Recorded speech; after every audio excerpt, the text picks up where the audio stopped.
راہ پرخار ہے کیا ہونا ہے، پاؤں افگار ہے کیا ہونا ہے، ہائے رے نیند مسافر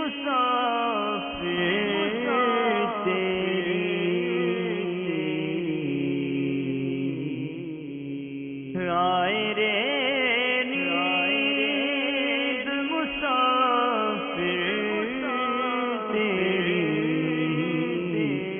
پوچھ تیار ہے کیا ہونا ہے، پوچھ تیار ہے کیا ہونا ہے، دور جانا ہے کیا سونا ہے، دور جانا ہے کیا سونا ہے، راہ دشوار ہے کیا ہونا ہے، راہ دشوار ہے کیا ہونا ہے۔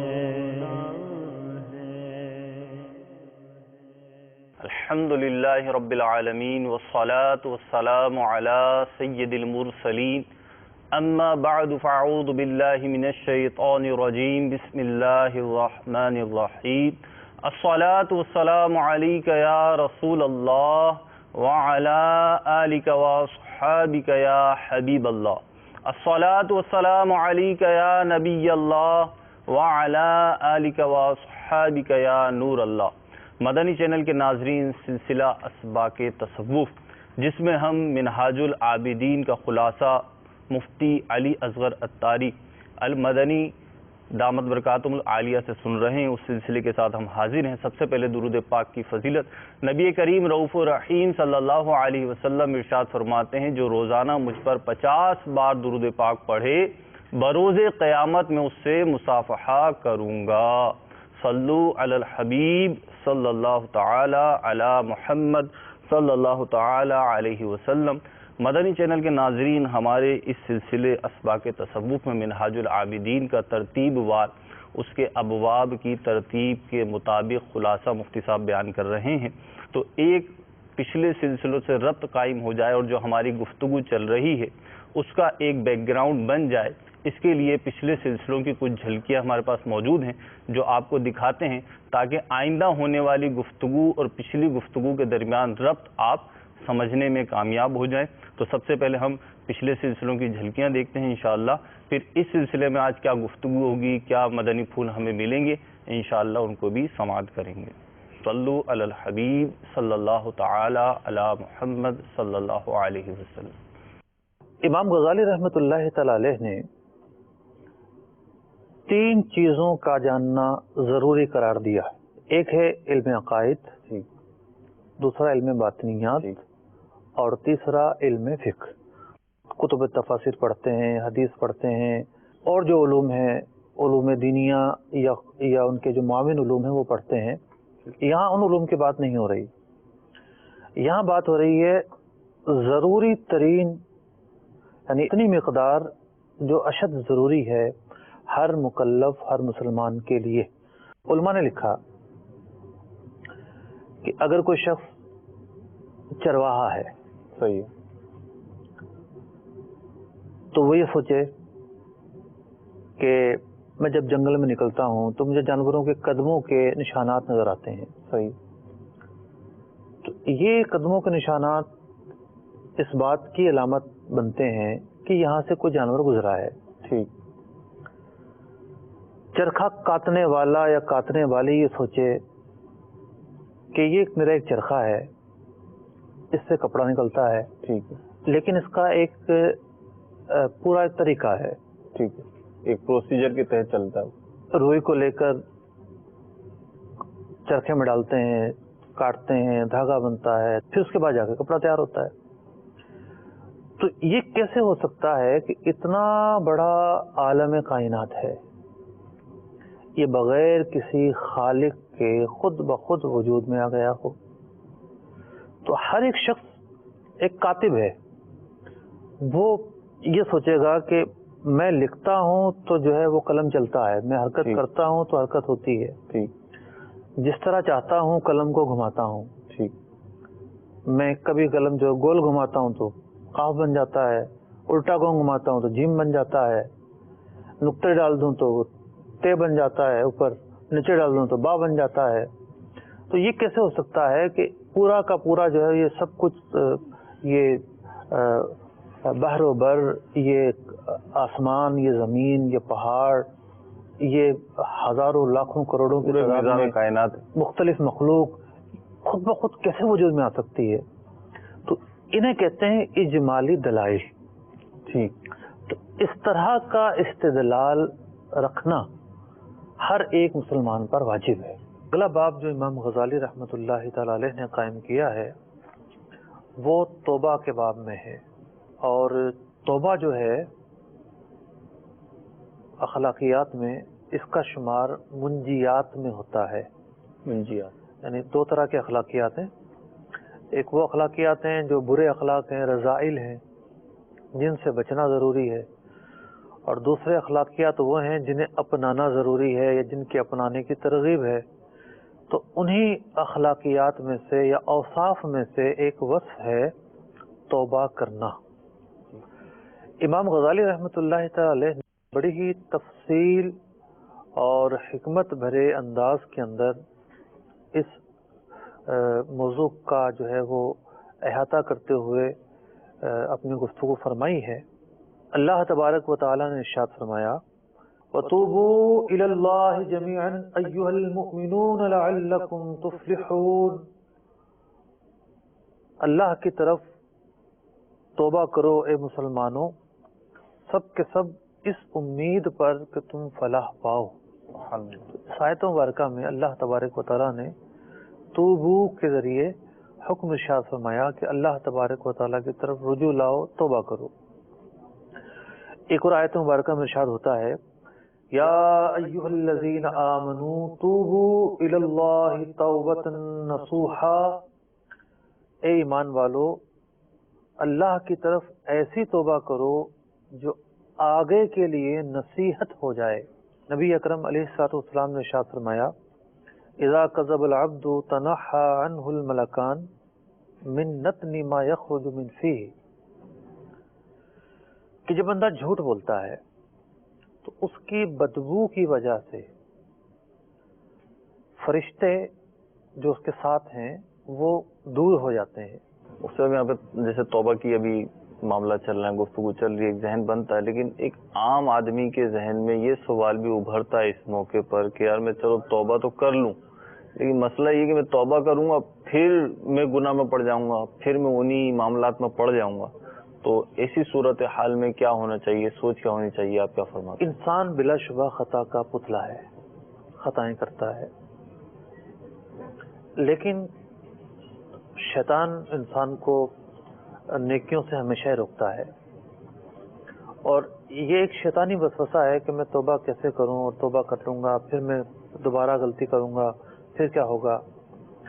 ایک تو یہ ہے کہ اگر کوئی شخص 1000 کیا لاکھ کیا کروڑ مرتبہ بھی توبہ کرے اور سچی توبہ کرے, لیکن بعد میں بتقاضۂ بشریت اس سے گناہ ہو جائے, دوبارہ توبہ کرے, پھر وہی عزم کے ساتھ, گناہ کو چھوڑنے کے ساتھ, خوف و خشیت کے ساتھ توبہ کرے, پھر اگر گناہ ہو جائے تو پھر دوبارہ توبہ کرے. تو اللہ تبارک و تعالیٰ توبہ کرنے والوں کو پسند کرتا ہے. وہ توبہ کرنے والوں سے ناراض نہیں ہوتا, وہ ناراض ہوتا ہے گناہ کرنے والوں سے. تو گناہ کرنے کے بعد توبہ کرنے والا تو اپنی غلطی پر پشیمان ہو رہا ہے. اب امام غزالی رحمۃ اللہ تعالی فرماتے ہیں پہلی بات تو یہ ہے جس کے ذہن میں وسوسہ آ رہا ہے, اسے یہ کیسے پتا چلا کہ اس توبہ کرنے کے بعد یہ گناہ بھی کر لے گا. عادت پتہ ہوتی ہے نا اپنی کہ میں نے توبہ کی تھی پھر گناہ عادت ہو میں گیا. مصمم کر رہا ہے نا, جی اس تو لازمی نہیں ہے. عادت ایک الگ چیز ہے. ٹھیک ہے. یہاں اس نے توبہ کی, اگلے مرحلے پر اسے موت آ گئی, تو کوئی گناہ تو نہیں کر پایا یہ. ہاں پھر تو نہیں کر پایا. تو اگر یہ یہی خیال ذہن میں رکھتا کہ میں توبہ کروں گا پھر کوئی غلطی کر بیٹھوں گا, تو مرنے سے پہلے جو اس کے گناہ دھل گئے, اس سعادت سے یہ محروم رہتا. مدنی چینل کے ناظرین, آپ نے بھی ملاحظہ کیا یہ پچھلے سلسلوں کی ہمارے چند جھلکیاں تھیں جس سے ہمارے پچھلے سلسلوں میں گفتگو ہوئی. حصول علم کی دشواریاں تھیں, یہ گفتگو کی مفتی صاحب نے ایک سلسلے میں. پھر حصول توبہ کی دشواریاں تھیں, اس پہ گفتگو ہوئی. اب آج کس موضوع پہ, کس باب کے کس حصے پہ گفتگو ہوگی, تو مفتی صاحب کی طرف چلتے ہیں اور پوچھتے ہیں مفتی صاحب سے کہ آج ہمیں کس باب کے خلاصہ پیش کر رہے ہیں. جی مفتی صاحب, آج اسباق تصوف میں ہم کس باب کا خلاصہ سننے کو ملے گا؟ آج الحمدللہ رب العالمین والصلاة والسلام علی سید الانبیاء والمرسلین, اما بعد فاعوذ باللہ من الشیطان الرجیم, بسم اللہ الرحمن الرحیم. ہمارا منہاج العابدین کا یہ سلسلہ جب سے شروع ہوا ہے, ہم اس کے بعد 3 سلسلے ہو چکے ہیں. آج چوتھے سلسلے میں ہم منہاج العابدین پر جو پہلا باب تھا علم کے تعلق سے, جی حصول علم کی دشواریاں, اس پر ہم نے 2 سلسلے کیے ہیں, اور حصول توبہ کی دشواری پر ایک سلسلہ. جی.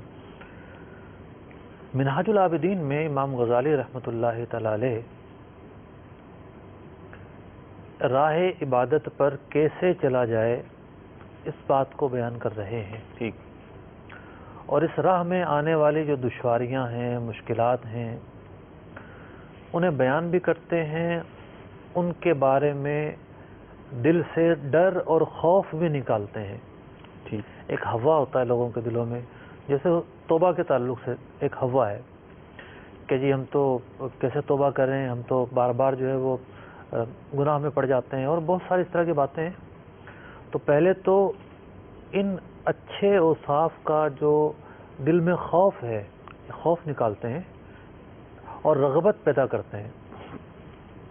پھر وہ پہلو کہ جہاں خرابیاں ہیں, ان خرابیوں سے بچنے کے طریقے بتاتے ہیں, ان کا علاج تجویز کرتے ہیں. یہ ایک اسلوب ہے منہاج العابدین کا, جی. بخلاف احیاء العلوم کے, کہ وہاں یہ سب چیزیں تو ہوتی ہی ہیں, لیکن اور بہت ساری چیزیں بھی ہوتی ہیں. مثال کے طور پر آج کا جو سلسلہ ہے, اس میں بطور خاص ترک دنیا اور زہد پر گفتگو ہوگی, لیکن یہ گفتگو امام غزالی رحمۃ اللہ تعالی علیہ نے احیاء العلوم میں بھی فرمائی ہے. ٹھیک. تو وہاں زہد کی تعریف پر ہی 12 سے 15 اقوال نقل کر دیے. ٹھیک. تو وہاں مطلب کہ روایات بھی زیادہ نقل کرتے ہیں, واقعات بھی زیادہ نقل کرتے ہیں, اور تعریف پر کلام بھی زیادہ کرتے ہیں, اس کی شکیں بھی زیادہ بیان کرتے ہیں, بخلاف منہاج العابدین کے, کہ یہ ایک نچوڑ ہے آپ کی تعلیمات کا. تو منہاج العابدین کا جو تیسرا باب ہے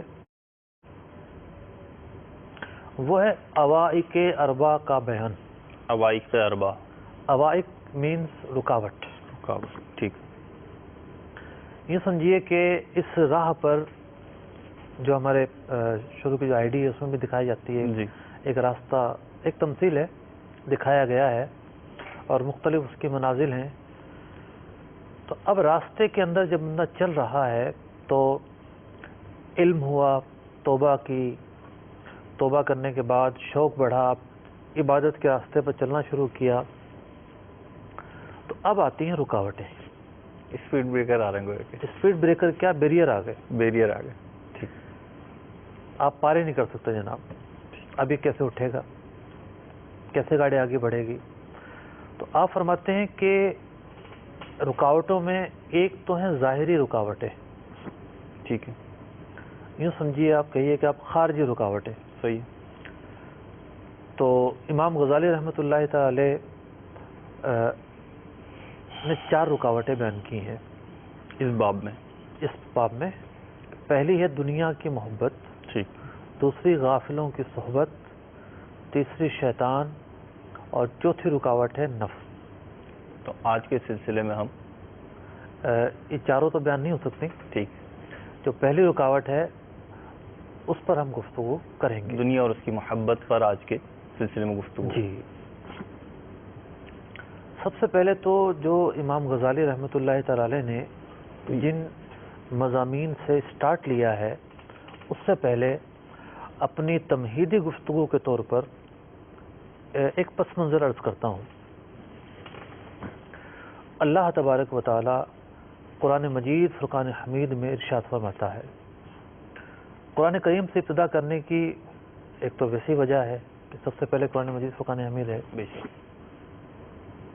دوسری وجہ یہ ہے کہ کوئی یہ نہ سمجھے کہ یہ جو باتیں ہیں ترک دنیا، بے رغبتی، زہد، یہ ایک بلا وجہ کا فلسفہ ہے، کھاؤ پیو عیش کرو یہی زندگی ہے، ایسا نہیں ہے۔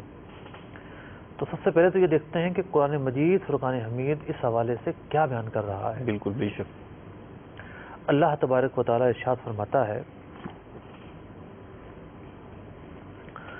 زُيِّنَ لِلنَّاسِ حُبُّ الشَّهَوَاتِ مِنَ النِّسَاءِ وَالْبَنِينَ، لوگوں کے دل میں پیدا کی گئی ہے محبت عورتوں کی اور اولاد کی، وَالْقَنَاطِيرِ الْمُقَنطَرَةِ مِنَ الذَّهَبِ وَالْفِضَّةِ، اور اوپر تلے سونا اور جو چاندی ہے اس کی محبت،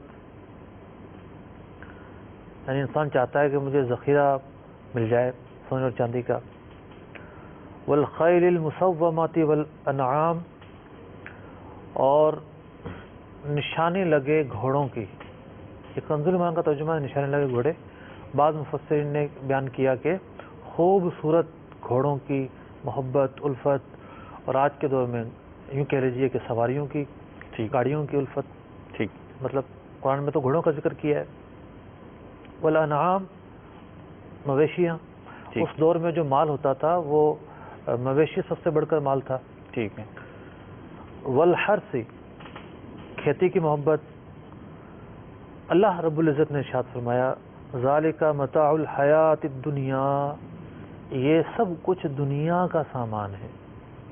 دنیا کا سامان، مطلب انسان کی جو رغبت ہے، محبت ہے، وہ کہاں کہاں آ سکتی ہے، ٹھیک ہے، ان سب باتوں کا بیان کر کے فرمایا گیا، ذالک متاع الحیات الدنیا، یہ دنیا کا سامان ہے۔ واللہ عندہ حسن المآب، اور اللہ رب العزت کے پاس بہتر ٹھکانہ ہے۔ اب مفسرین نے لکھا کہ یہ دنیا کا سامان اگر زیادہ راہ بنے آخرت کی تیاری کے لیے، تو پھر یہ وہ ہے جس کا اللہ تعالیٰ نے وعدہ فرمایا ہے کہ اللہ تبارک و تعالیٰ کے پاس بہتر ٹھکانہ ہے۔ اگر دنیا کا یہ سامان انسان کی غفلت کا ذریعہ بن جائے، اللہ تبارک و تعالیٰ سے دوری کا ذریعہ بن جائے، اس کی عبادت کو چھوڑنے کا ذریعہ بن جائے، نافرمانی کا ذریعہ بن جائے، تو پھر یہ جو دنیا ہے یہ اس کے لیے ہلاکت اور بربادی کے سوا کچھ نہیں۔ اب یہ آیت مبارکہ میں ایک بڑے بڑے زاویے بیان کرے گویا کہ ہماری دنیاوی محبت کے، اور سمجھ میں جو آ رہا ہے اس وقت آپ کی گفتگو سے وہ یہ کہ دنیا کی محبت جو ہے یہ دل میں آئے گی تو یہ آخرت کے نقصان کا باعث ہے، جو ابھی تک میں سمجھ سکا ہوں آپ کی گفتگو سے۔ تو اب یہ دنیا کی محبت مذموم کیوں ہے، اور امام غزالی رضی اللہ تعالی عنہ جو یہ باب لا رہے ہیں اس کا ایک اگر خلاصہ ہمیں مل جائے ابتداءً، تاکہ پھر اس کی ابتدا تو آپ جیسے جیسے رفتہ میں وہی پس منظر عرض کر رہا ہوں کہ سب سے پہلے دنیا مذموم کیوں ہے، اس سے پہلے ہمیں دنیاوی امور کی درجہ بندی کرنی ہوگی۔ ٹھیک، ایسا نہیں کہ شریعت یہ چاہتی ہے کہ ہر انسان صرف غار میں ہی بیٹھا رہے، باہر ہی نہ نکلے۔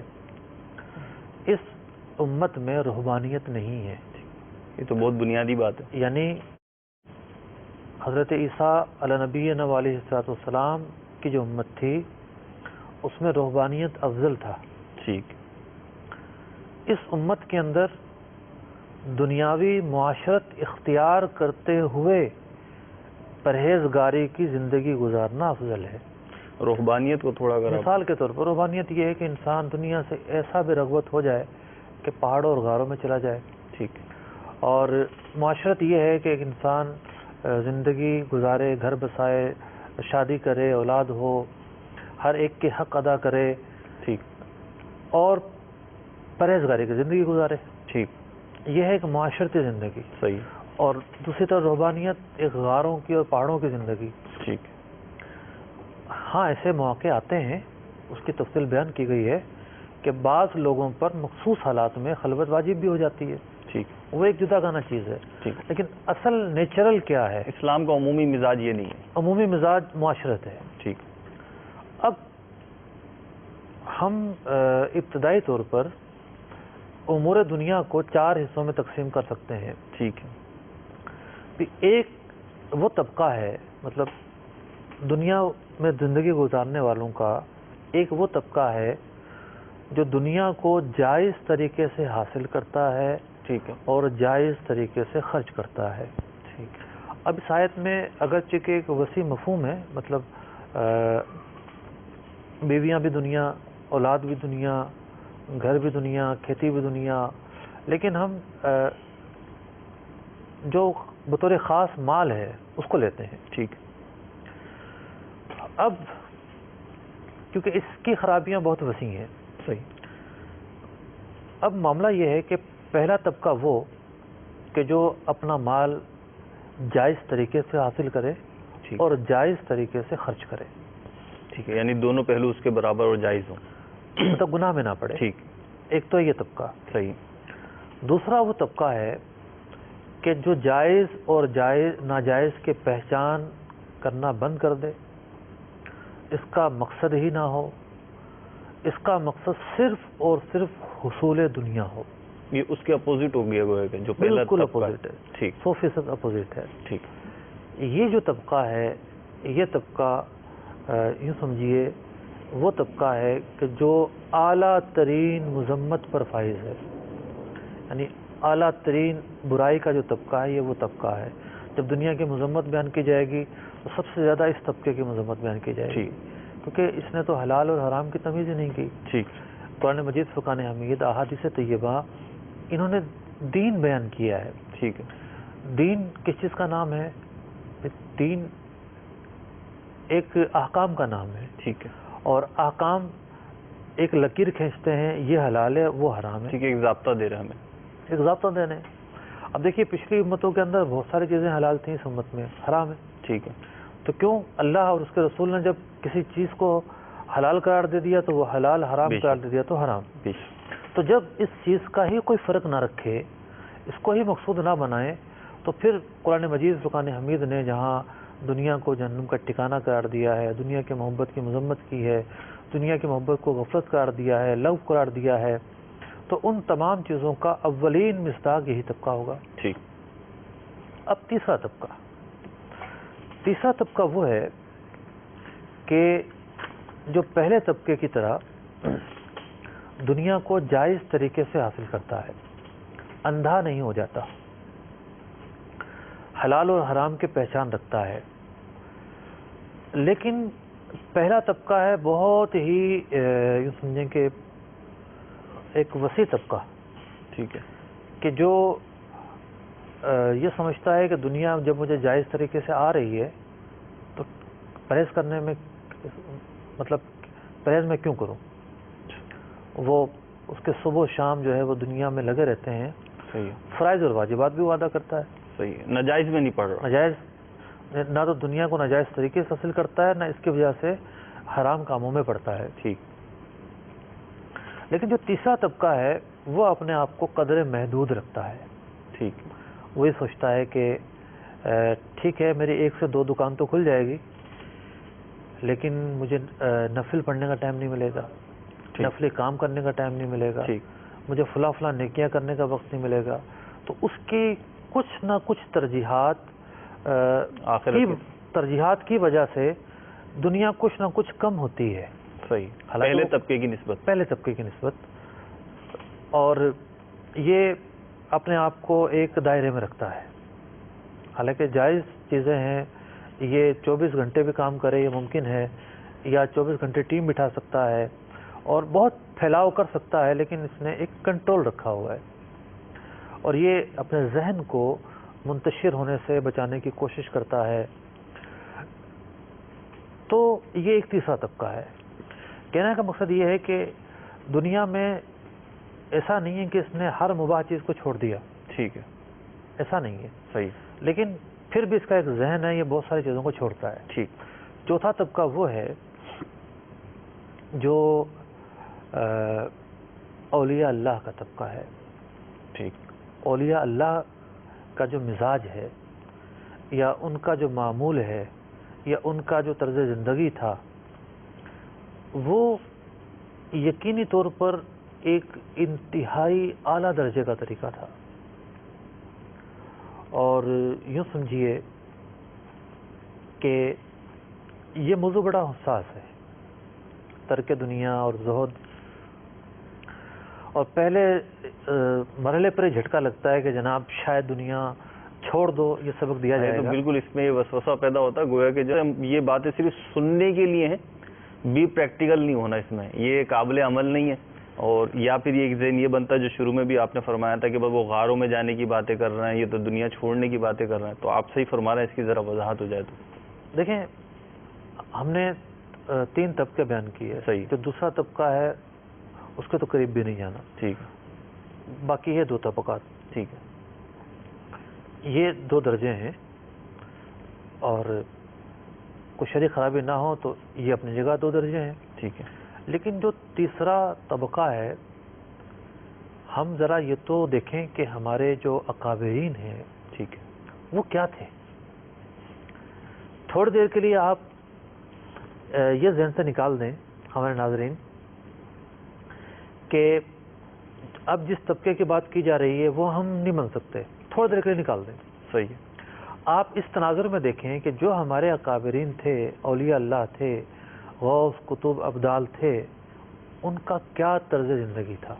ٹھیک ہے، اور اللہ تبارک و تعالیٰ کے جب یہ قرب پر پہنچے تو دنیا ان کے لیے لایانی ہو گئی تھی. ٹھیک، تو وہ جس طرح اللہ تبارک و تعالیٰ کی محبت سے جو ہے نا وہ سرشار ہوئے، اللہ تبارک و تعالیٰ قرب نصیب ہوا، تو وہ دروازہ اب بند تو نہیں ہوا نا، وہ دروازہ کھلا ہے. من جدہ وجدہ، جی بالکل، جو محنت کرے گا اس کے لیے راستے کھلے ہیں. تو اولیاء اللہ کا جو طبقہ ہے اس کا کیا معمول ہوتا تھا؟ وہ حضرات قدسیہ، جو دنیا کی مباح چیزیں ہیں، مثال کے طور پر پکے گھر بنانا مباح ہے، ایک سے زیادہ سواریاں رکھنا مباح ہے. ٹھیک ہے، یا مثال کے طور پر آج میرے پاس آج کے کھانے کے پیسے موجود ہیں، میں کل کے لیے جمع کروں، یہ مباح ہے، جائز ہے. نبی اکرم علیہ الصلوۃ والسلام کے کاشانہ اقدس کے تعلق سے مختلف ادوار گزرے ہیں. ایک وقت یہ ہوتا تھا کہ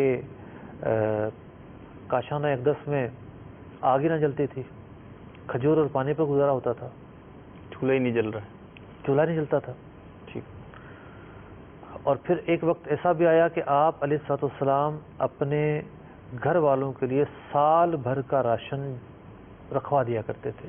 ٹھیک ہے، بالخصوص خیبر فتح ہونے کے بعد، ٹھیک، جب فدق سے کافی آمدنی آتی تھی تو اس بقیہ جو ہے وہ صدقہ کر دیا کرتے تھے، لیکن گھر والوں کے لیے اناج سال بھر کا رکھوا دیا کرتے تھے. ٹھیک،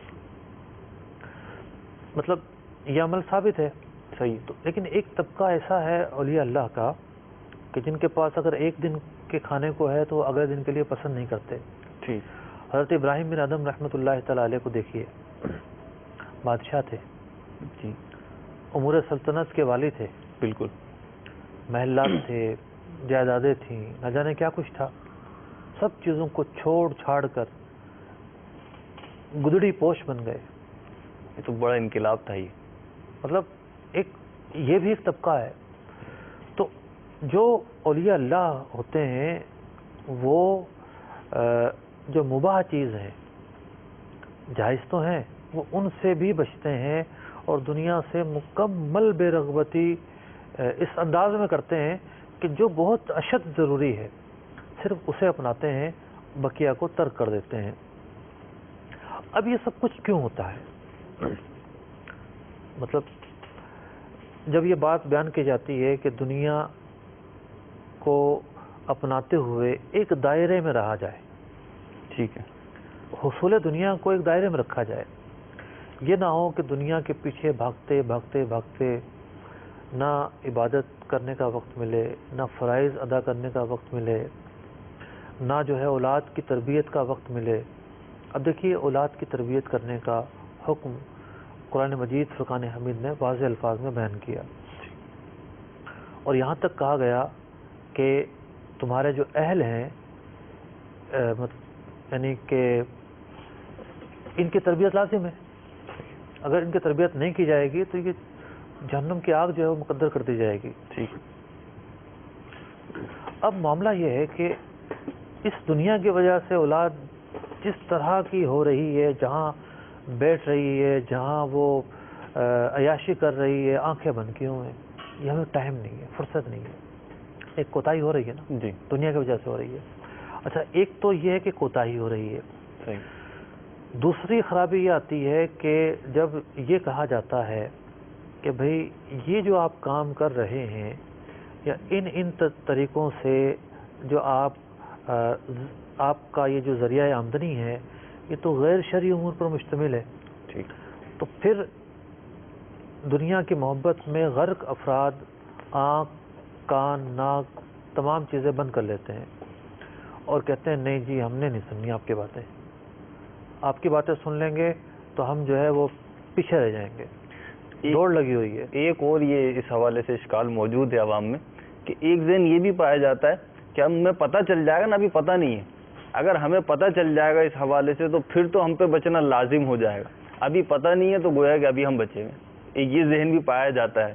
مطلب ان کا مقصود دنیا ہے نا، وہ چاہتے ہیں کہ بس ہماری دنیا کسی طریقے سے نہ چھوڑ جائے. دوسری یہ خرابی لازم آ رہی ہے، انہیں بتایا جاتا ہے، بتانے کے باوجود بھی وہ عمل نہیں کرتے، دنیا کی محبت کی وجہ سے عمل نہیں کرتے تو حرام میں مبتلا ہوتے ہیں. تیسری خرابی یہ لازم آتی ہے کہ تفکرات میں گم ہو جاتے ہیں. مطلب اللہ تبارک و تعالیٰ کی یاد انہیں پریشانی میں آتی ہے صرف. یعنی یہ دنیا کی محبت اور اس میں مشغولیت کے جو نقصانات ہیں وہ اس وقت ایکسپلین ہو رہے ہیں. اب یہی وجہ ہے کہ شریعت مطہرہ نے لا یعنی کاموں سے بچنے کا حکم دیا. ٹھیک. حدیث پاک میں ارشاد ہوا من حسن اسلام المرء ترک ما لا یعنی. اسلام کے محاسن میں سے ایک حسن یہ ہے کہ انسان لا یعنی کاموں کو چھوڑ دے. اب لا یعنی کاموں کو چھوڑنا، لا یعنی کام ویسے تو اس کو کہا جاتا ہے جس میں نہ دنیا کا فائدہ ہو اور نہ آخرت کا فائدہ ہو. دنیا کا بھی فائدہ نہیں ہے. مثال کے طور پر ایک شخص جو ہے وہ روزگار کے لیے نکلتا ہے، ٹھیک ہے، دنیا کا فائدہ ہے اس میں. صحیح. لیکن بہت سارے کام ایسے ہیں جس میں نہ دنیا کا فائدہ ہے نہ آخرت کا فائدہ ہے. صحیح. جیسے ہماری قوم بیٹھی ہوئی ہے سوشل میڈیا پر، اس کا اغلب جو مقصد ہے وہ تفریح ہے. آج کل کی سب سے بڑی مصروفیت ہے. مطلب مصروفیت کیا، وقت کو برباد کرنے کی سب سے بڑی وجہ ہے. بچے بے حس ہوتے جا رہے ہیں. مطلب اگر بچوں کے ہاتھ میں لگ گئی ہے، خاص طور پہ اسمارٹ فون لگ گیا ہے، یا تو وہ گیم کھیل رہے ہوں گے یا سوشل میڈیا پہ بیٹھے ہوں گے. ٹھیک ہے. کتنی ہی آوازیں دے لیں وہ بے حس ہیں، سنیں گے نہیں. ٹھیک. تو بہت ساری چیزیں تو وہ ہیں جو واضح طور پر لغو ہیں. ٹھیک ہے. تو ان لغو چیزوں سے بھی بچنا ہے، حرام سے بھی بچنا ہے، اور مباح سے بچنے کی بھی اہمیت ہے. اہمیت ہے. اب موضوع تو بڑا طویل ہے.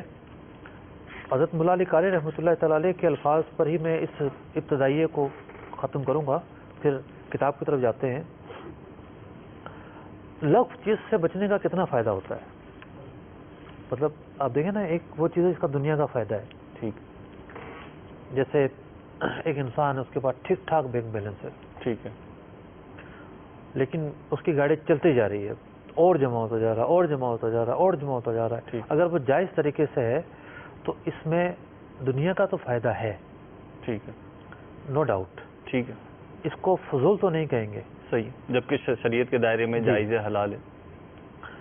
لیکن جو کام بالکل فضول ہے اور جس کے اندر جو ہے وہ غفلت کا پہلو ہے، حضرت مولا علی قاری رحمۃ اللہ تعالی علیہ بیان کرتے ہیں کہ جب بندہ ان چیزوں سے بچتا ہے، یعنی فضول چیزوں سے بچتا ہے، لا یعنی چیزوں سے بچتا ہے، تو پھر کیا ہوتا ہے؟ فرماتے ہیں کہ انسان کے اندر اللہ کا نور داخل ہونا شروع ہوتا ہے. جب یہ فضول کام چھوڑتا ہے تو جی. وَهُوَ عَلَامَةُ شَرْحِ الصَّدْرِ بِنُورِ رَبِّ. اللہ تبارک و تعالیٰ کا جو نور ہے اس کے قلب میں داخل ہونا شروع ہوتا ہے. ماشاءاللہ. اور جو اہل اللہ ہیں وہ دنیا سے بے رغبتی اسی لیے اختیار کیا کرتے تھے تاکہ ان کے جو ہموم ہیں، تفکرات ہیں، وہ دنیا سے نکل کر ان کی فکریں ختم ہو جائیں اور اللہ تبارک و تعالیٰ کی طرف جب توجہ کریں، عبادت کے لیے جب کھڑے ہوں تو یہ تمام چیزیں ان کے ساتھ نہ ہوں. سبحان اللہ. سرکار دو عالم صلی اللہ علیہ وسلم ایک مرتبہ نماز پڑھا رہے تھے. ٹھیک. جیسے فارغ ہوئے، کاشان ایک دس تشریف لے گئے.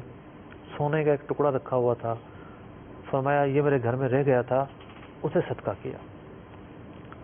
ماشاء. تو علماء نے اس کی کئی وجوہات لکھی. ایک وجہ یہ لکھی کہ ممکن ہے کہ آپ کو یہ خوف طاری ہوا ہو کہیں اس کی وجہ سے نماز میں دھیان نہ بٹے، تو ایک یہ بھی طریقہ ہے. تو اب آتے ہیں امام غزالی رحمۃ اللہ تعالی علیہ نے جو اسٹارٹ لیا ہے اس کی طرف. امام غزالی رحمۃ اللہ تعالی علیہ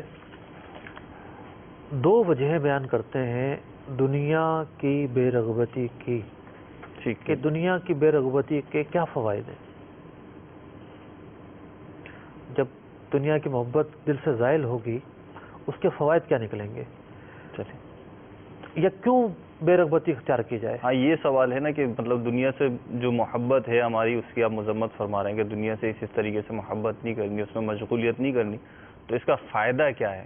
یہ ایسی بات ہے کہ شاید اس کو سننے کے بعد جو ہے نا ہم تھوڑا کوشش کریں، دوڑیں اس طرف. امام غزالی رحمۃ اللہ تعالی علیہ بیان فرماتے ہیں کہ پہلی وجہ تو یہ ہے، یعنی یہ بے رغبتی اختیار کرنے کی اور اپنے آپ کو محدود رکھنے کی اور پیچھے رکھنے کی، دنیا کے معاملے میں پیچھے رکھنے کی، کہ تیرے ظاہر اور تیرے باطن کو یہ طرز دنیا کی جو محبت ہے عبادت سے روک دے گی. ظاہر کو اور باطن کو. ظاہر کو کس طرح روکے گی کہ انسان جتنا زیادہ مصروف ہوگا امور دنیا میں اتنی ہی زیادہ جو ہے اس کی مصروفیات ہوں گی. ٹھیک ہے. اسے قرآن پاک پڑھنے کا ٹائم نہیں ملے گا، اذکار پڑھنے کا ٹائم نہیں ملے گا، معاذ اللہ ہو سکتا ہے نماز پڑھنے کا یہ سمجھے کہ مجھے ٹائم نہیں ہے. ٹھیک ہے. تو ایک تو یہ خرابی لازم آئی کہ ظاہر کے اعتبار سے. ٹھیک ہے. پھر فرمایا پھر باطن کی جو خرابیاں ہیں وہ سامنے آئیں گی. ٹھیک ہے. پہلی ظاہری ہو گئی، اب دوسری باطن کیا؟ مطلب ایک کاروبار، دو کاروبار، تین کاروبار، چار کاروبار، پانچ کاروبار. اب فکریں یہاں کیا ہو رہا ہے، یہاں کیا ہو رہا ہے، یہ کیا کر رہا ہے، یہ کیا کر رہا ہے. اب ساری توجہ اس کی کس طرف ہے؟ کاروبار کی طرف. کاروبار کی طرف ہے. اللہ تبارک و تعالیٰ کی محبت، اس کے رسول صلی اللہ علیہ وسلم کی محبت، اولیاء اللہ کی محبت، دین سیکھنا، دین پڑھنا، سیرت نبوی سیکھنا، قرآن پاک کی تفسیر سیکھنا، احادیث پڑھنا، ان سب چیزوں کا اس کے پاس ٹائم ہی نہیں ہے. تفکرات اتنے. جب بھی یہ متوجہ ہوتا ہے تو اس کی فکریں کہیں اور ہوتی ہیں، کتاب ہاتھ میں ہوتی ہیں، ذہن کہیں اور ہوتا ہے. اجتماع میں بھی چلا جائے گا تو بدن اس کا وہاں ہوگا اور ذہن اس کا کہیں اور ہوگا. نماز میں کھڑا ہوگا تو عین ممکن ہے کہ جسم اس کا مسجد میں ہو، ذہن کہیں اور ہو. تو اس بات میں کوئی شک نہیں کہ ذہن بڑھتا ہے. فتاوی رضیہ شریف میں امام اہل سنت رضی اللہ تعالیٰ عنہ نے مفتی بننے کی شرائط بیان کی ہیں. مفتی بننے کی ایک مفتی بننے کی شرائط. ٹھیک ہے. ان شرائط میں ایک بات یہ بھی لکھی ہے کہ وہ کاروبار نہ کرتا ہو. اچھا، یعنی جسے مفتی بننا ہے وہ کاروبار نہ کرتا ہو، تجارت سے وابستہ نہ ہو. اس لیے کہ تجارت سے وابستہ ہونا فکریں پیدا کرتا ہے، ہموم پیدا کرتا ہے، غم پیدا کرتا ہے اور تفکرات پیدا کرتا ہے. غم نہ بھی ہوں، مطلب جس کے کاروبار بڑے چل رہے ہیں، کسی قسم کا نقصان فکریں تو منتشر ہوں گی اس کی، تو فکریں ہیں. تو ایک وہ فرد جسے اتنا عظیم منصب دیا گیا کہ وہ نائب رسول کے طور پر اشیاء کو حلال اور حرام کہتا ہے، تو اس کے سامنے تو روز ایسے مسائل آئیں گے کہ جس کا ذکر صراحتاً قرآن و سنت میں نہیں ہے، پرانی کتابوں میں نہیں ہے. ٹھیک ہے. اسے اپنی ساری توانائی تو وہاں مصروف رکھنی ہے کہ نئے جب مسائل آئیں تو یہ ان کا حل نکالے. ٹھیک. ان کی جو ہے وہ لوگوں کی رہنمائی جو ہے یہ اس میں مصروف رہے. اگر یہ کاروبار میں مصروف رہا تو وہ جو استدلال کی قوت ہے اور احکام میں مشغولیت کا جو ایک موقع ہے وہ کم سے کم ہوتا چلا جائے گا. تو خلاصہ یہ کہ دنیا کی مشغولیت فکریں تو پیدا کرتی ہے. صحیح. تو یہی وجہ ہے کہ اہل اللہ دنیا کی مصروفیت کم سے کم رکھا کرتے تھے، تاکہ ان کی توجہ کا مرکز اور محور اللہ اور اس کے رسول عز و جل اور صلی اللہ تعالی علیہ وسلم کی ذات رہے. خود نبی اکرم علیہ الصلوۃ والسلام نے ایک حدیث میں ارشاد فرمایا، من احب دنیاہ اضر بآخرتہ، جس نے دنیا کو ترجیح دی اس نے اپنی آخرت کو تباہ کیا. ٹھیک. ومن احب آخرتہ اضر بدنیاہ، اور جس نے اپنی آخرت کو ترجیح دی اس نے دنیا کو نقصان پہنچایا. پھر فرمایا فاصروا ما یبقی علی ما یفنا، جس چیز نے باقی رہنا ہے اسے ترجیح دو اس چیز پر جو فنا ہونی ہے. مسند امام احمد میں یہ حدیث پاک مذکور ہے. اب امام غزالی رحمۃ اللہ تعالی علیہ نے پہلی وجہ میں یہ دو پہلو بیان فرمائے کہ دنیا سے بے رغبتی کیوں کرنی ہے. یہ دو نقصانات سامنے ہیں، اس کی وجہ سے کرنی ہے. ٹھیک ہے. اب دوسری وجہ بیان فرماتے ہیں کہ جب یہ مشغولیتیں دور ہو جائیں گی، ٹھیک ہے، قلب بالکل صاف ستھرا، بدن خالی ہو جائے گا، ذہن جو ہے وہ ایک دم یکسوئی کے ساتھ عبادت کرنے پر قادر، کوئی منتشر خیالی نہیں. صحیح. تو اب انسان نیکی اور پرہیزگاری کے راستے پر آئے گا. صحیح. مکمل طور پر خلوص دل کے ساتھ عبادت کرے گا. فرمایا جب یہ کیفیت ہوگی تو انسان کی جو عبادت ہے اس کا اجر و ثواب بھی بڑھ جائے گا. یعنی دنیا کی محبت نکلی اور یکسوئی کے ساتھ جب اب یہ عبادت کر رہا ہے، جب انسان پرہیزگاری کے راستے پر چلا، پرہیزگار بن گیا، تو پرہیزگار بننے کے بعد اس کی عبادت کا اجر بھی بڑھ جائے گا. مطلب پرہیزگاری سے پہلے کرتا یا جو دوسرے افراد عبادت کریں گے ان کا جو اجر و ثواب ہوگا اس کی ایک لمٹ ہے جو بھی ہے، اور پھر اس کا جو اجر و ثواب ہے وہ ہے، تو اس کا بڑھ جائے گا ان سے. ایسا بیان کر رہے ہیں آپ؟ جی ہاں. یہ تو اب وہ کیسے بڑھ جائے گا؟ اس بات کو قدر تفصیل کے ساتھ آپ علیہ رحمٰ نے احیاء العلوم میں بیان کیا ہے. ٹھیک. اب اس کی کئی توجیحات ہیں. ایک توجیہ تو یہ ہے کہ مثال کے طور پر ایک انسان وہ ہے کہ جو خشوع اور خضوع کے ساتھ نماز پڑھتا ہے، جو نماز پڑھنے کا حق ہے وہ حق ادا کرتے ہوئے نماز پڑھتا ہے. اور ایک وہ ہے کہ جو صرف فرائض اور واجبات ہی پورے کر پاتا ہے، دل اس کا حاضر ہی نہیں رہتا. بھئی ایک تسبیح وہ ہے جب سبحان ربی الاعلیٰ پڑھتا ہے تو اس کے تصورات میں نہ جانے کتنی بلندی ہوتی ہے. سر اگرچہ کہ اس کا جھکا ہوتا ہے لیکن اس کے تصورات اعلیٰ درجے کو پہنچے ہوتے ہیں. پرواز خیال بلند ہو جاتی ہے. جی ہاں. اور یعنی اللہ تبارک و تعالیٰ کی محبت کے تصورات میں ہوتا ہے اور وہ لذت عبادت سے حاصل ہو رہی ہوتی ہے. دوسرا ایک غافل شخص ہے. تو اب اس کیفیت سے تسبیح پڑھنا، اذکار کرنا، قرآن پڑھنا اور نماز پڑھنا بخلاف ایک غفلت کے ساتھ یہ تمام چیزیں کرنے کے فرق تو ہوگا. ٹھیک. یعنی ہوتا یہ ہے کہ کم اور کیف دو الگ الگ چیزیں ہیں. ٹھیک. کم کہتے ہیں مقدار کو. ٹھیک ہے. ایک شخص ہے وہ 1,00,000 روپے صدقہ کر دے اور ایک وہ ہے جو 1 روپیہ صدقہ کر دے. ممکن ہے کہ 1 روپیہ صدقہ کرنے والے کا جو ثواب ہے 1,00,000 کرنے والے سے زیادہ ہو. وہ کیسے کہ 1,00,000 اخلاص کے نتیجے میں اخلاص اس کا جو خلوص ہے یہ اس سے زیادہ ہو. ٹھیک.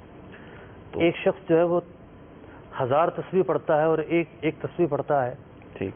لیکن اس کی جو دل جمعی ہے ایک تسبیح پڑھنے والے کی اور اس کی جو مطلب کہ حضوری ہے اور جو ادب ہے اور جو خشوع اور خضوع ہے یہ اتنا اعلیٰ و عرفہ ہے. 1000 پڑھنے والا 1000 کیا 1,00,000 پڑھتا ہوئے پڑھے تو اس جیسا ثواب حاصل نہ کر پائے. تو ایک تو یہ وجہ ہے کہ کیفیت چینج ہو جاتی ہے. ٹھیک ہے. مقدار ایک رہتی ہے. ٹھیک ہے. لیکن کیفیت بدلنے سے ثواب بڑھ جاتا ہے. دوسری امام غزالی رحمۃ اللہ تعالی علیہ نے جو بات بیان کی ہے اس کی دوسری توجہ یہ ہو سکتی ہے کہ جب بندہ پرہیزگاری کے راستے پر آتا ہے تو پھر دل نیکیوں کی طرف متوجہ ہوتا ہے. پل پل میں نیکیاں کرتا ہے. صحیح. بخلاف اس کے کہ جس کا دل دنیا میں مشغول ہے، غفلت میں ڈوبا ہوا ہے یا وہ عیاشی میں مصروف ہے، نیکیوں کی طرف وہ آنا ہی نہیں چاہتا تو اسے نیکیاں کہاں سے ملیں گی. تو یہ دو وجوہات ہیں جو امام غزالی رحمۃ اللہ تعالی علیہ نے بیان فرمائی ہیں. ٹھیک. مفتی صاحب جیسے ابھی آپ نے فرمایا کہ جو راہ زہد پہ ہوتا ہے، زاہد ہوتا ہے، دنیا ترک کرتا ہے تو پھر اس کے جو اعمال ہوتے ہیں اس کی جزا اس کا ثواب بھی بڑھ جاتا ہے. تو یہاں پہ یہ بھی تو سوال قائم ہوتا ہے نا کہ زہد کسے کہیں گے، ترک دنیا سے کیا مراد ہے اور اس کی حقیقت کیا ہے. تو ترک دنیا کا دوسرا نام ہے زہد. ترک دنیا. جی ہاں. تھوڑا اگر یہ اور زہد جو ہے ایک بہت ہی جامع اور بہت ہی وسیع معنی رکھنے والا ایک لفظ ہے زہد. ٹھیک ہے. جیسا آپ نے سنا ہوگا عابد و زاہد کہا جاتا ہے. جی جی. عابد مطلب عبادت گزار اور زہد مطلب دنیا سے بے رغبتی کرنے والا. ہمارے یہاں تو نام رکھ لیے جاتے ہیں، نام تو رکھ ہی لیے جاتے ہیں ہمارے یہاں. اب اس کے مختلف درجے ہیں. ٹھیک. کوئی مطلب کس درجے پر فائز ہوگا، کوئی کس پر فائز ہوگا، کوئی کس پر فائز ہوگا. لیکن ایک جو معیاری درجہ ہے امام غزالی رحمۃ اللہ تعالی علیہ نے اس کی ایک تعریف کی ہے. ٹھیک. آپ فرماتے ہیں زہد کی 2 قسمیں ہیں، اختیاری اور غیر اختیاری. 2 قسمیں بیان فرمائی. اختیاری ایک زہد وہ ہے کہ جو اپنے اختیار سے اپنایا جائے. ٹھیک ہے. دنیا چاروں طرف ہے، یوں ہاتھ بڑھائے دنیا مل جائے. ٹھیک ہے. لیکن نہیں بڑھا رہا. ٹھیک ہے. کوشش کر کے رک رہا ہے. ٹھیک. اور دوسری ہے غیر اختیاری. غیر اختیاری. اب جو زہد اختیاری ہے وہ کس چیز کا نام ہے؟ تو امام غزالی رحمۃ اللہ تعالی علیہ نے لکھا نمبر 1 دنیا کی جو چیز پاس نہ ہو. ٹھیک. اس کی طلب نہ کرے. جو چیز ہمارے پاس نہیں اس کی طلب نہ کرے. اس کی طلب نہ کرے. ٹھیک ہے. ہمارے یہاں کیا ہوتا ہے، اچھے خاصے موبائل موجود ہوتے ہیں. ٹھیک ہے. ایک مثال دے رہا ہوں. مثال دے رہا ہوں. ٹھیک ہے. اور کسی کے پاس اگر مثال کے طور پر 50,000 والا موبائل ہے اور وہ 1 لاکھ والا خریدتا ہے، کوئی ناجائز کام نہیں ہے، ٹھیک ہے، استعمال پر ہے کہ وہ استعمال صحیح کرے گا تو کوئی حرج نہیں ہے، غلط کرے گا تو غلط ہے. ٹھیک ہے، اور پھر 50,000 روپے ہیں لیکن 1 لاکھ نہیں ہے، ٹھیک ہے، اب مزید 50,000 لانے کے لیے یہ کوئی ناجائز کام کرے گا تو قابل مذمت ہے، ٹھیک ہے، اور نہیں کرے گا تو قابل مذمت نہیں کہلائے گا. ٹھیک ہے، لیکن یہ تو ایک روٹین کی زندگی ہے نہیں تو. ٹھیک ہے، لیکن یہ جو باتیں بیان ہو رہی ہیں یہ ایک عام آدمی بنانے کے لیے یہ باتیں بیان نہیں ہونی، ایک عام سے خاص آدمی بنانے کی باتیں بیان ہو رہی ہیں. ایک عام آدمی سے نیک اور پرہیزگاری کی طرف بندہ کس طرح آئے اور کیا ایسے اسباب اختیار کرے کہ جس کی بنیاد پر یہ اللہ تبارک و تعالیٰ کے قریب سے قریب تر ہوتا چلا جائے. ٹھیک، ہم تو یہ باتیں بیان کر رہے ہیں. ٹھیک، جی، تو ایک مثال ہے کہ ایک شخص ہے، اس کے پاس ہے ایک موبائل ہے، مثال کے طور پر 50,000 والا موبائل ہے، ٹھیک ہے، جی، بہت ہی مہنگا ہم نے فرض کر لیا. اب مارکیٹ میں کوئی اور موبائل آ گیا، نیا ماڈل آ گیا، بس اس کی دھن ہے کہ میں تو لے کے رہوں گا. صحیح، نئی گاڑی آ گئی میں تو لے کے رہوں گا. صحیح، خواہشات کا نہ رکنے والا ایک سلسلہ ہے، نہ رکنے والا ایک سلسلہ ہو، اگرچہ کہ وہ جائز خواہشات ہو. ٹھیک ہے، تو زہد یہ ہے کہ دنیا کی جو چیز پاس نہ ہو اس کی طلب نہ کرے، خواہش ہی نہ کرے، بس جو ہیں اس پر گزارا کرنے کی کوشش کرے جب تک حاجت نہیں پڑی. مثال کے طور پر گھر ہے، ٹھیک ہے، گھر ہے، گھر میں کمرے ہیں، رہائش ہو رہی ہے، کام چل رہا ہے. اب اولاد بڑی ہو گئی، ضرورت پیش آئی تو گھر بدل لیا. یہ بھی ایک گھر بدلنا ہے نا. اور ایک وہ ہے کہ نہیں، یہ کالونی میں رہنا جو ہے وہ اچھا لگتا ہے، چلو یہاں، یعنی یہاں. تو خیر ہم تو کچھ وہ باتیں کر رہے ہیں کہ جو راہ عبادت پر چلنے والے جنہیں اختیار کر کے نیک اور پرہیزگار بن سکتے ہیں، نیکیوں میں سبقت کرنے والے قرار پا سکتے ہیں. دوسری چیز، جو موجود ہو اس کو راہ خدا میں تقسیم کرے. اب یہ پہلی جو اپنے قسم بیان فرمائی کہ جو زہد غیر اختیاری ہے، تو اس کی آپ یہ دوسری وہ بیان فرما رہے ہیں، شک بیان فرما رہے ہیں. جی، جو امام غزالی رحمۃ اللہ تعالی نے لکھی ہے ٹھیک، کہ جو موجود ہو اس کو راہ خدا میں تقسیم کرے، یعنی تقسیم کرنے سے تو بخل سے کام نہ لے، اور پھر جتنا تقسیم کرے گا اتنا زیادہ مقام اور مرتبہ پائے گا. پہلی طلب نہ کرے، پھر جو موجود ہے وہ تقسیم کرے. جی. تیسری یہ ہے کہ دنیا کی اشیاء کا ارادہ اور انہیں پسند کرنا ترک کر دے. اللہ اکبر کبیرہ، اس کو تو آپ ابھی ڈیفائن کریں. حضرت عائشہ صدیقہ طیبہ طاہرہ رضی اللہ تعالی عنہا ارشاد فرماتی ہیں کہ نبی اکرم علیہ الصلوۃ والسلام نے انہیں نصیحت فرمائی. کیا نصیحت فرمائی؟ اگر تم جنت میں میرا قرب پانا چاہتی ہو. حضرت عائشہ کو فرما رہے جی، ہیں. احیاء العلوم میں امام غزالی رحمۃ اللہ تعالی علیہ نے اس روایت کو نقل فرمایا اور سنن ترمذی کی یہ حدیث پاک ہے. ٹھیک، اے عائشہ، جنت میں اگر تم میرا قرب پانا چاہتی ہو تو امیروں کی صحبت سے بچنا. امیروں کی صحبت سے بھی بچے. جی. اور کسی کپڑے کو اس وقت تک پرانا نہ سمجھنا جب تک پیوند نہ لگا لو.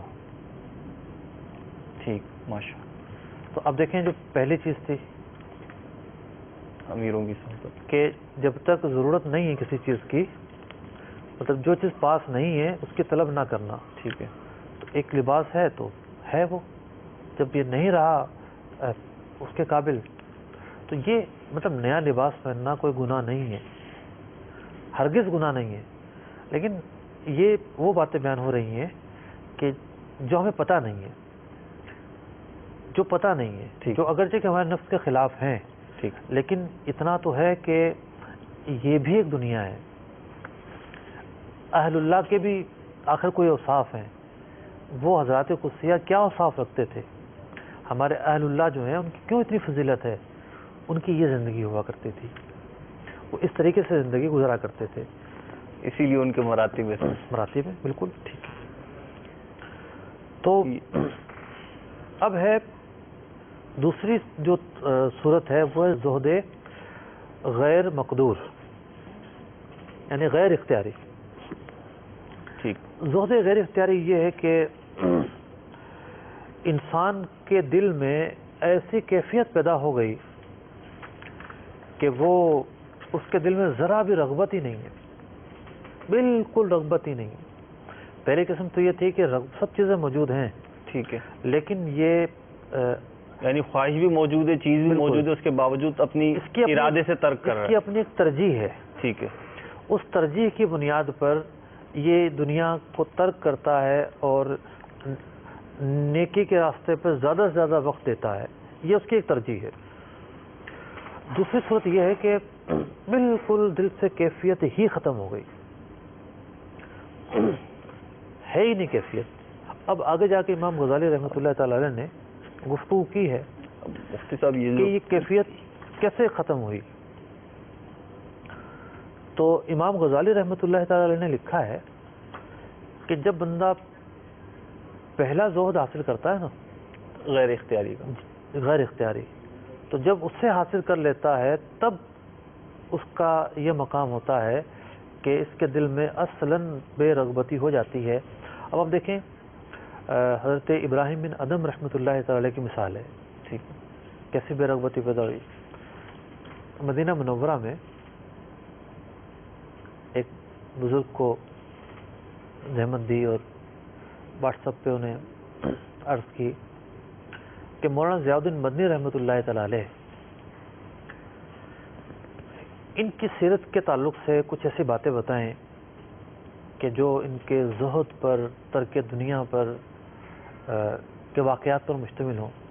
تو کئی انہوں نے چیزیں شیئر کیں. وہ حضرت کے زندگی سے ہی ان کی خدمت میں رہے ہیں, کافی عرصہ رہے ہیں اور اس آستانے سے وابستہ ہیں.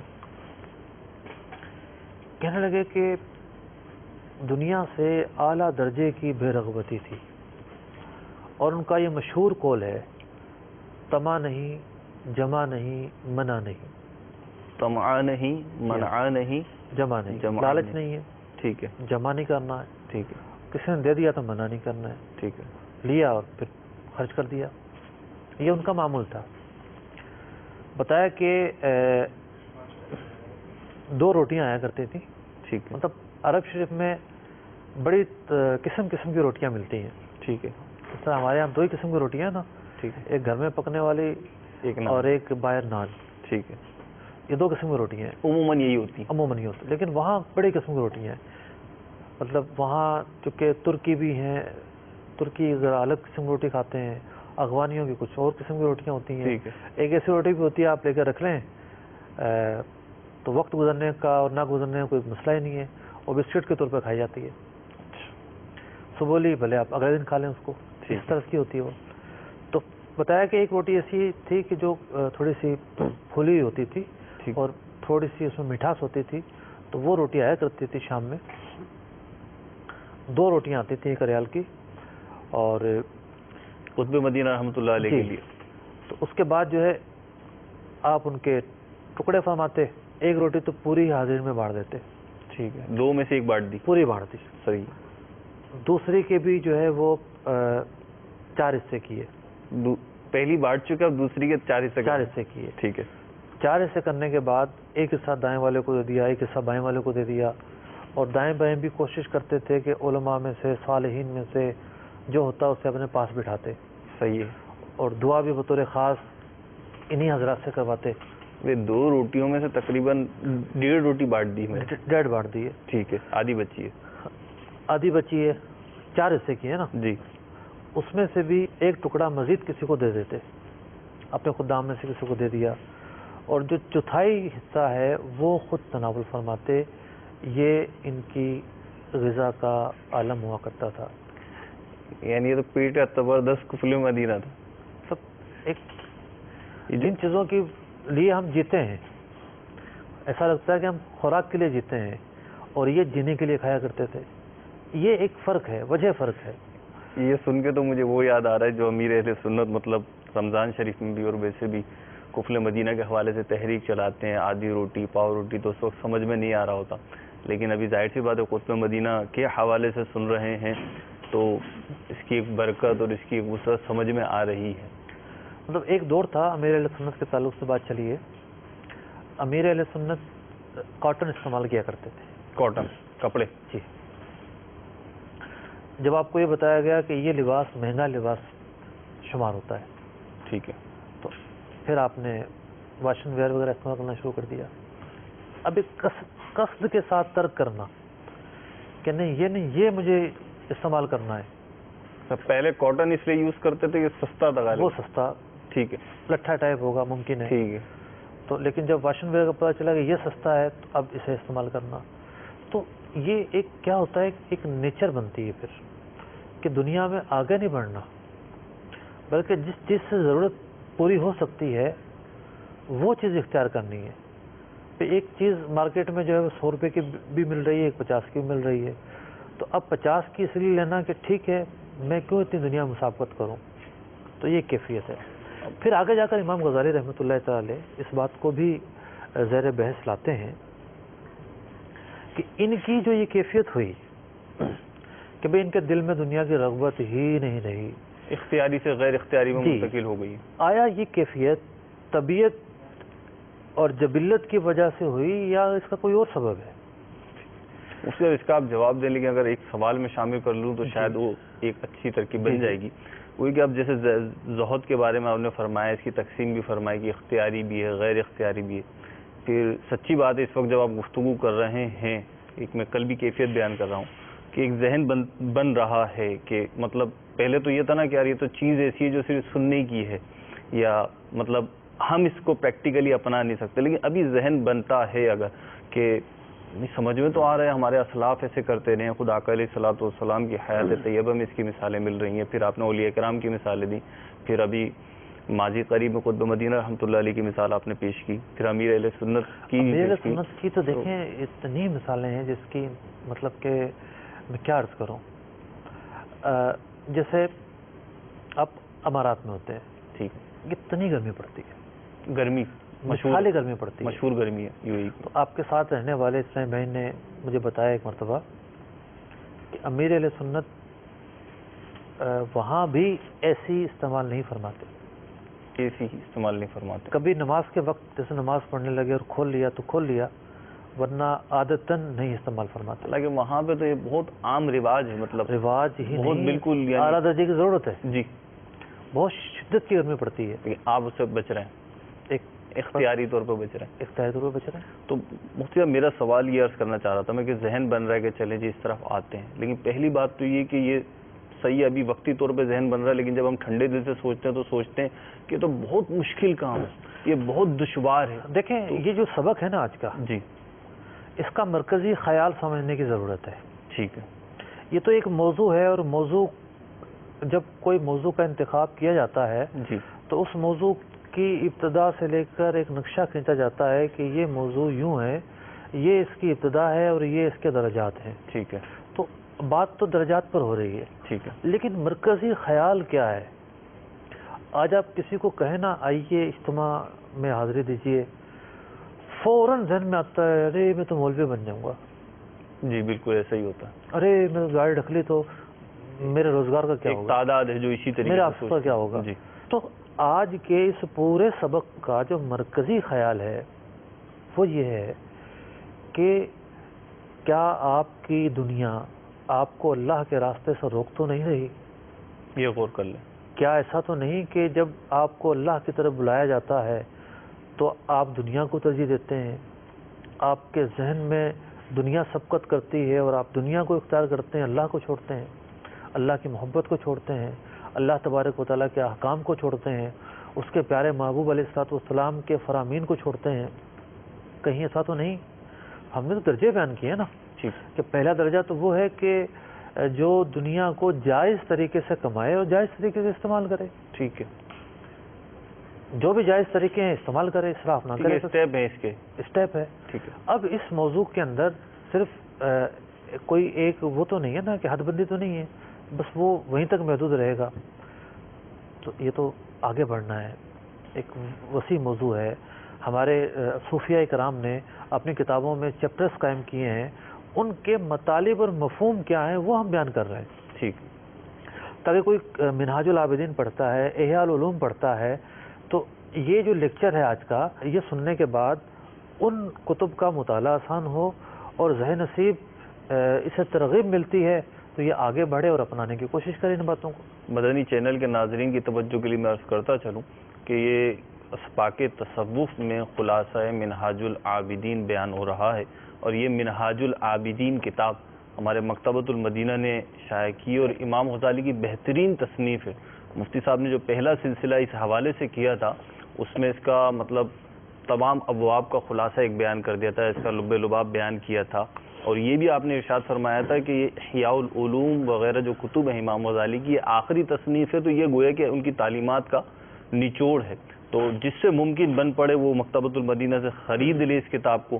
دعوت اسلامی کی ویب سائٹ جو ہے اس پر سے بھی آپ اسے ڈاؤن لوڈ کر سکتے ہیں فری آف کاسٹ, تو وہاں سے لے لیجئے. بہرحال مفتی صاحب کی گفتگو چل رہی تھی. اچھا, بات یہ چل رہی تھی کہ ایک اللہ کا بندہ جو ہے وہ ایسی کیفیت, ایسے منزلت پر آ گیا ہے کہ اب اس کی رغبت ہی ختم ہو گئی ہے. اور جب ہم اہل اللہ کے واقعات پڑھتے ہیں تو جس طرز زندگی سے اللہ تبارک و تعالیٰ کے نیک بندوں نے زندگیاں گزاری ہیں, مطلب غوث, کتب, ابدال, اولیاء اللہ, حضرت معروف کرخی, شیخ عبد القادر جیلانی رحمۃ اللہ تعالی علیہ, اس کے بعد آنے والے بہت سارے اولیاء, جب ہم ان کے واقعات پڑھتے ہیں تو ایسا لگتا ہے کہ واقعی یہ ان کے دل میں تو دنیا کی گویا کہ رغبت تھی ہی نہیں. تو جب دل ایسی کیفیت پر پہنچ جاتا ہے تو آیا وہ انسانی طبیعت اور مزاج اور جبلت کی وجہ سے ہوتا ہے یا کوئی اور سبب ہے؟ تو امام غزالی رحمۃ اللہ تعالی علیہ نے لکھا کہ یہ مزاج اور جبلت کی وجہ سے نہیں ہوتا, بلکہ جب یہ طرز عمل ہوتا ہے تو یہ علم اور بصیرت کی وجہ سے ہوتا ہے. بندہ سمجھ لیتا ہے کہ یہ حقیقت ہے اور یہ فریب ہے. حقیقت اور فریب کی مثال اس کے سامنے آ جاتی ہے تو پھر جو ہے وہ بالکل محبت کم ہو جاتی ہے. اب ایک جو آپ گفتگو فرما رہے تھے اس موضوع کو امام غزالی رحمۃ اللہ تعالی علیہ نے خود بھی منہاج العابدین میں اس گفتگو کو یعنی ان مضامین کو شامل کیا اور اس بات کو زیر بحث لائے کہ دنیا کی محبت چھوڑنا ہے بڑا مشکل. جی, چھوڑنا چاہتے ہیں لیکن دنیا ہے بڑا مشکل, اور اپنی ترجیحات میں دنیا کو جو ہے وہ دوسرا درجہ دینا, پہلا درجہ اپنی نیکیوں کو, عبادات کو اور حلال و حرام کی پہچان کو دینا, اور اس کے بعد دنیا کی طرف آگے بڑھنا ہے بڑا مشکل. تو امام غزالی رحمۃ اللہ تعالی علیہ نے سمجھانے کے لیے اور توجہ دلانے کے لیے اور بیدار کرنے کے لیے اس موقع پر قرآن مجید فرقان حمید کی کئی آیات نقل فرمائی. میں عرض کرتا ہوں, آپ فرماتے ہیں تلک الدار الآخرۃ نجعلها للذین لا یریدون علوا فی الارض ولا فسادا, یہ آخرت کا گھر ہم ان کے لیے کرتے ہیں جو زمین میں تکبر نہیں چاہتے اور نہ ہی فساد. والعاقبۃ للمتقین, اور جو آخرت کی کامیابی ہے وہ متقین کے لیے ہے. ٹھیک, اس آیت مبارکہ میں واضح طور پر تلک الدار الآخرہ, آخرت کی جو زندگی ہے اور آخرت کی جو کامیابی ہے اسے ملے گی جو دنیا میں بلندی نہیں چاہتے, لا یریدون علوا فی الارض. اور اگر کوئی ایسا ہے کہ جو حلال و حرام کی تمیز ختم کر کے دنیا ہی کے پیچھے تھوڑا جا رہا ہے تو ظاہر بات ہے پھر اس کا معاملہ اور ہوگا. ایک اور آیت مبارکہ میں ارشاد ہوتا ہے من کان یرید حرث الآخرۃ نزد لہ فی حرثہ, جو آخرت کی کھیتی چاہے ہم اس کے لیے اس کی کھیتی بڑھائیں گے. ومن کان یرید حرث الدنیا نؤتہ منہا وما لہ فی الآخرۃ من نصیب. اور جو دنیا کی کھیتی چاہے ہم اسے اس میں سے دیں گے، آخرت کا اس میں کوئی حصہ نہیں. کتنے واضح الفاظ میں مذمت بیان کی گئی ہے. ایک اور آیت مبارکہ میں ارشاد فرمایا من کان یرید العاجلۃ،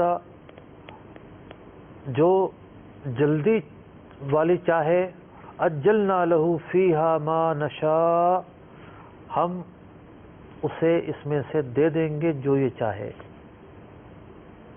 اس طرح کی اور بہت ساری آیات ہیں جو امام غزالی رحمۃ اللہ تعالی علیہ نے اس موقع پر بیان کی ہیں. تو اب مفتی صاحب یہ ارشاد فرمائیے کہ زہد جو ہے، ترک دنیا کی محبت ان میں نہ ہو، یہ آیا فرض کے درجے میں داخل ہے یا نفل کے درجے میں، مستحب کے درجے میں داخل ہے؟ اس کو ہم کس کیٹیگری میں شامل کریں جیسے آپ اسٹیپ ارشاد فرما رہے ہیں؟ تو آپ یہ سوال پہلے ہی کر لیتے تاکہ جو اتنا ایک خوف طاری کیا ہے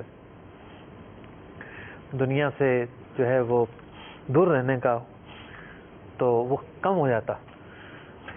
چلیں، اب بات یہ میرے ذہن میں تو سوالات اتنے آ رہے ہیں آپ تو عوام کی نمائندگی کر رہے ہیں. دیکھیں، یہ جو امام غزالی رحمۃ اللہ تعالی نے لکھا ہے کہ دنیا میں جو حرام ہے ٹھیک، اس سے بچنا فرض ہے.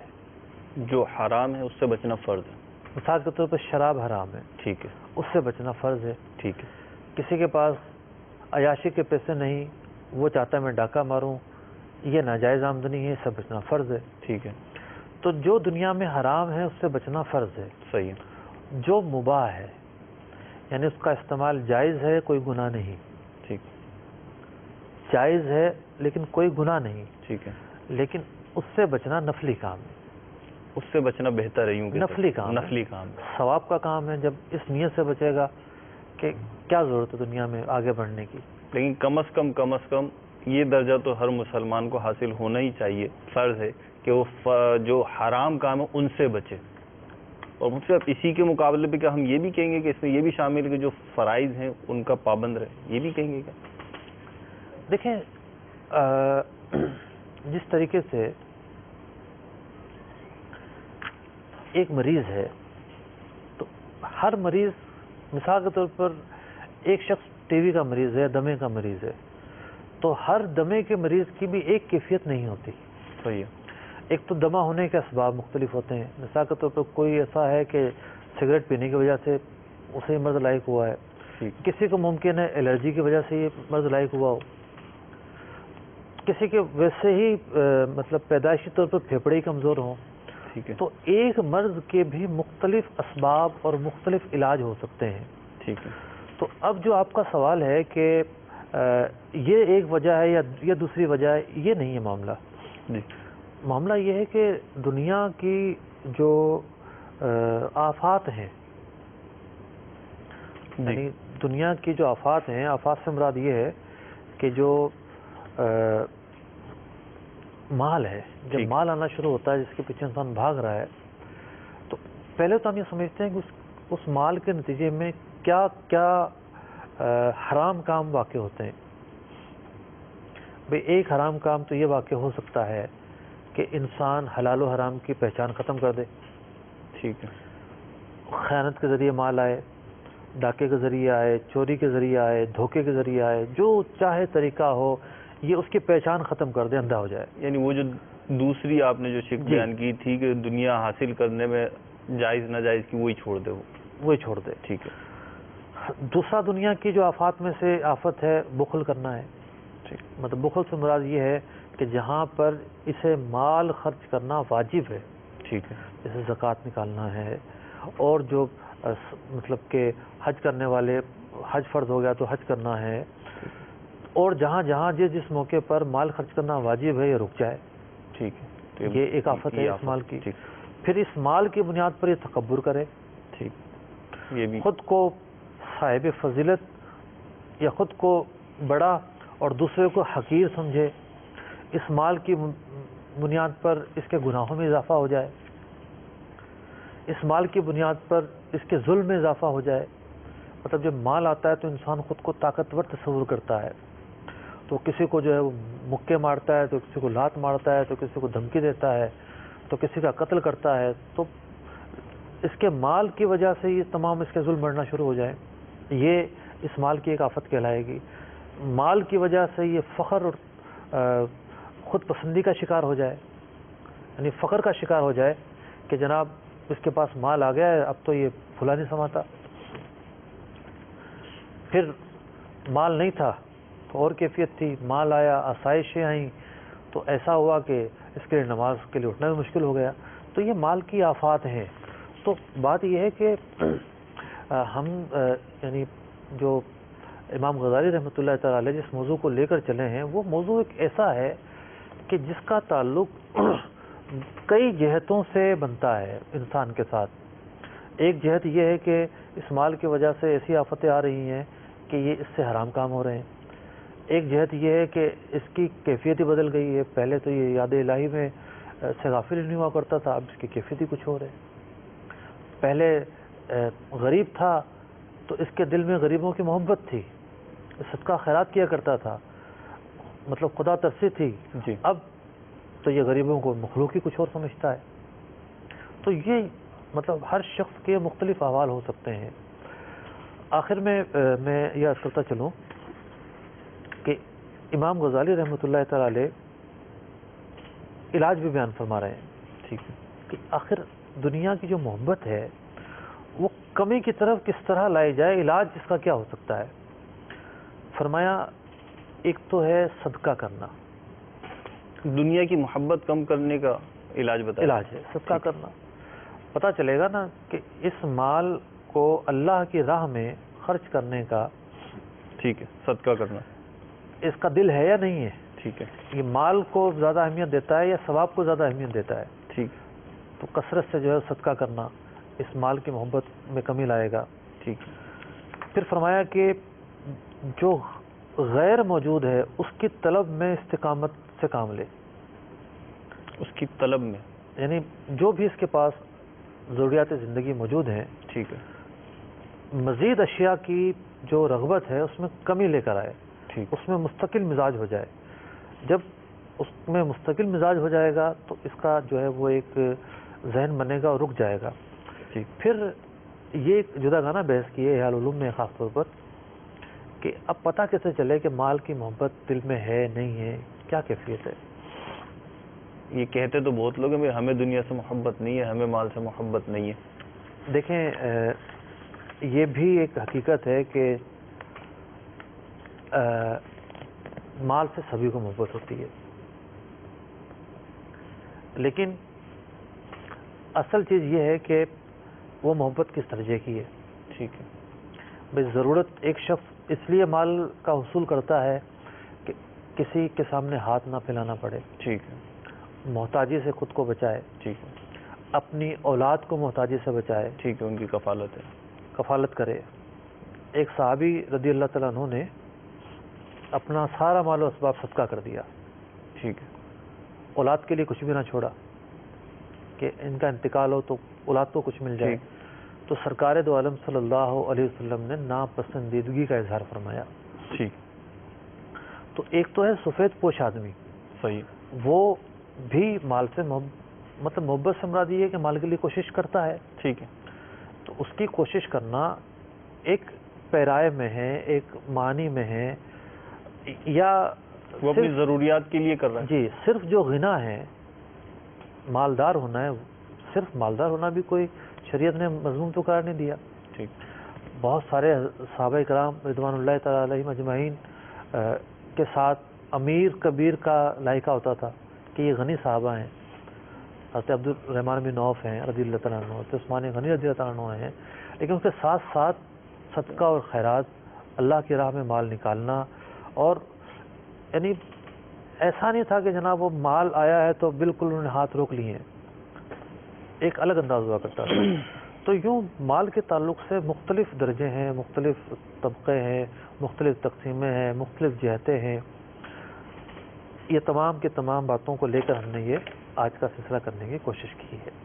اللہ رب العزت جو کچھ سنا اس پہ عمل پیرا ہونے کی توفیق عطا فرمائے. اللہ رب العزت ہمیں ایسے کسی رستے پہ منتخب فرما لے، اس پہ جما دے، اس سے آگے بڑھا دے کہ جو اس کی رضا والا ہو، جس پہ ہمیں آخرت میں اجر و ثواب مل سکتا اور دنیا کی مذموم محبت ہمارے دل سے نکال دے. امیر اہل سنت کے کلام میں یہ اشعار پڑھے تو مناسب معلوم ہو رہا ہے کہ یہاں پہ شامل کروں. دل سے میرے دنیا کی محبت نہیں جاتی، سرکار گناہوں کی بھی عادت نہیں جاتی، نیرنگ یہ دنیا کے تماشوں کی خبر ہے، عطار مگر دل سے کیوں الفت نہیں جاتی. اللہ عز و جل ہمیں آخرت کو ترجیح دینے، دنیا کی محبت کو کم کرنے کی توفیق عطا فرمائے. صلو علی الحبیب صلی اللہ تعالی علی محمد. راہ پرخار ہے کیا ہونا ہے، پاؤں افگار ہے کیا ہونا ہے. ہائے رے نیند مسافر تیری، ہائے رے نیند مسافر تیری، پوچھ تیار ہے کیا ہونا ہے، پوچھ تیار ہے کیا ہونا ہے. دور جانا ہے کیا سونا ہے، دور جانا ہے کیا سونا ہے. راہ دشوار ہے